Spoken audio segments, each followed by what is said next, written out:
ఒక చిన్న కుక్క కొత్త స్నేహం. ఒక ఊరి చివరన ఒక చిన్న కుక్క పిల్ల ఉండేది.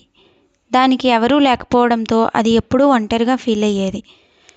నాకు తోడు ఎవరూ లేరు, నేనంటే ఎవరికీ ఇష్టం లేదు అని బాధపడుతూ ఒక చెట్టు కింద నిశ్శబ్దంగా కూర్చుని ఉండేది. అప్పుడే ఆకాశం మేఘావృతమైన జోరున వర్షం మొదలైంది.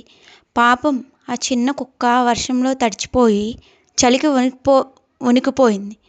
ఆకలి తట్టుకోలేక కన్నీరుతో, అమ్మా, నాకు చాలా ఆకలిగా ఉంది, ఎవరైనా నన్ను కాపాడండి అని ములుగుతూ ఏడవసాగింది. సరిగ్గా అప్పుడే ఒక చిన్న పాప గొడుగు పట్టుకొని అటుగా వెళ్తుంది. ఏడుస్తున్న కుక్కపిల్లను చూసి ఆ పాప మనసు కరిగిపోయింది. వెంటనే దాని దగ్గరకు వెళ్ళి, ఏమైంది బుజ్జి, బాధపడకు, నేను ఉన్నానుగా అంటూ దగ్గరకు తీసుకుంది. ఆ మాటలు విన్న కుక్క ఆశ్చర్యపోయింది. నన్నేనా పిలుస్తుంది, నా కోసమే ఈ పాప వచ్చిందా అని మనసులో ఎంతో మురిసిపోయింది.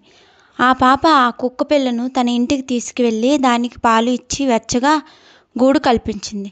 తనకి ఇప్పుడు ఒక మంచి ఇల్లు, ప్రేమించే కుటుంబం దొరికాయని ఆ చిన్న కుక్క సంతోషంగా గెంతులు వేస్తూ తన తోకను ఊపుతూ ఆ పాపతో ఆడుకుంది. నీతి: ప్రేమ మరియు కనికారం ఒక జీవితాన్నే మార్చగలదు.